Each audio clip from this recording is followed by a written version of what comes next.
selamat datang. Pernah lihat kan garis-garis bergelombang di monitor rumah sakit? Terus bertanya-tanya, ini artinya apa sih?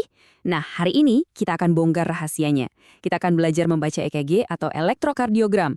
Panduan kita kali ini spesial banget, diambil dari materi lokakarya luar biasa yang dibawakan oleh NS, Turiman, Escape Cup, MCup, Spekep MB, Visqua. Oke, kita mulai ya. Coba deh bayangin, setiap kali jantung kita berdetak, itu sebenarnya dia lagi nulis sebuah cerita. Jadi EKG itu bukan sekedar tes medis biasa, tapi ini adalah bahasanya jantung. Dan sebentar lagi kita bakal belajar alfabet dasar dari bahasa yang super penting ini. Oke, ayo kita bedah lebih dalam. EKG atau elektrokardiogram itu pada dasarnya adalah rekaman visual dari aktivitas listrik jantung.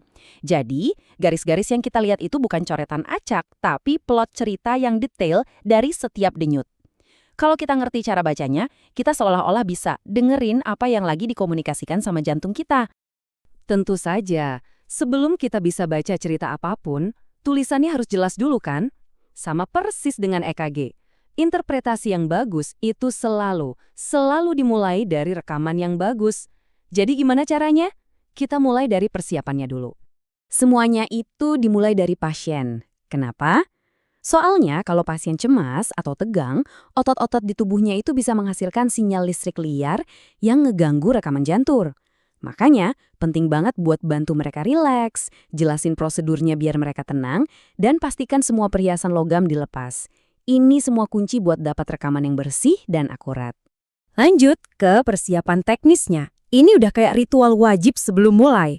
Dari hal-hal dasar kayak cuci tangan, ngecek semua alat berfungsi baik, sampai memposisikan pasien dengan nyaman dan benar.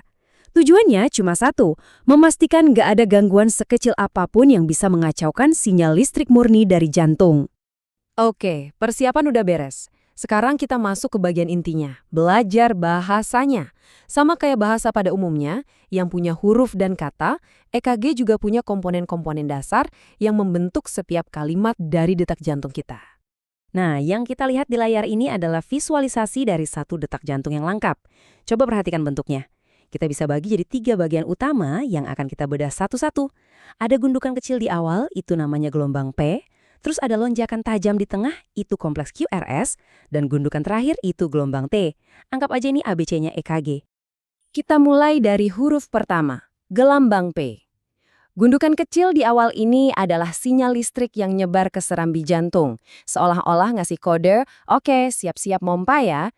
Proses ini namanya depolarisasi atrium, normalnya terjadi cepet banget, kurang dari 0,12 detik. Selanjutnya, kita punya lonjakan yang paling besar dan paling dramatis, kompleks QRS. Nah, ini dia acara utamanya. Ini adalah sinyal listrik raksasa yang mengaktifkan bilik jantung, alias ruang pompa utama kita. Proses ini butuh tenaga super besar buat mompa darah ke seluruh tubuh. Makanya lonjakannya jauh lebih tinggi dan tajam daripada si gelombang P tadi. Dan setelah puncak aksi, tentu ada fase pemulihan. Inilah yang diwakili oleh gelombang T. Ini adalah momen ketika bilik jantung lagi istirahat, nge-charge ulang listriknya, dan bersiap-siap untuk detak berikutnya. Nah, lengkap sudah satu siklus, satu cerita utuh dari sebuah detak jantung. Oke, kita udah kenal sama alfabetnya. Terus, gimana cara merangkainya jadi sebuah cerita yang bisa kita pahami? Gampang, kita pakai metode 5 langkah yang sistematis. Anggap aja ini semacam checklist andalan yang bisa kita pakai terus-menerus. Jadi, poin krusialnya adalah jangan pernah menebak-nebak. Selalu tanyakan 5 hal ini secara berurutan. Pertama, iramanya teratur nggak? Kedua, seberapa cepat lajunya? Ketiga, apa setiap detak diawali sinyal yang benar? Keempat, berapa lama jeda antara sinyal serambi ke bilik? Dan terakhir, apakah sinyal di biliknya sendiri normal? Nah, untuk menjawab pertanyaan nomor 2 tadi, laju jantung, ada 2 cara cepat yang bisa kita pakai.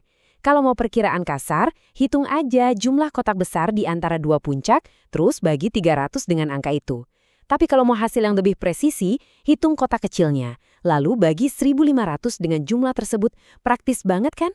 Dan kalau setelah kita lewati 5 langkah tadi, semua jawabannya masuk dalam rentang normal ini, selamat, Anda baru saja menemukan irama sinus normal. Ini adalah patokan dasar kita. Irama yang menunjukkan jantung berdetak dengan teratur, efisien, dan sehat. Ini adalah standar emas yang kita pakai untuk membandingkan semua irama lainnya. Terus, Kenapa sih semua ini penting banget? Soalnya pengetahuan ini bukan sekedar teori di atas kertas. Dalam situasi darurat, kemampuan kita untuk ngenalin irama yang nggak normal secara cepat bisa jadi pembeda antara hidup dan mati. 10%. Angka ini mungkin kelihatannya kecil ya, tapi coba kita lihat konteksnya yang sesungguhnya.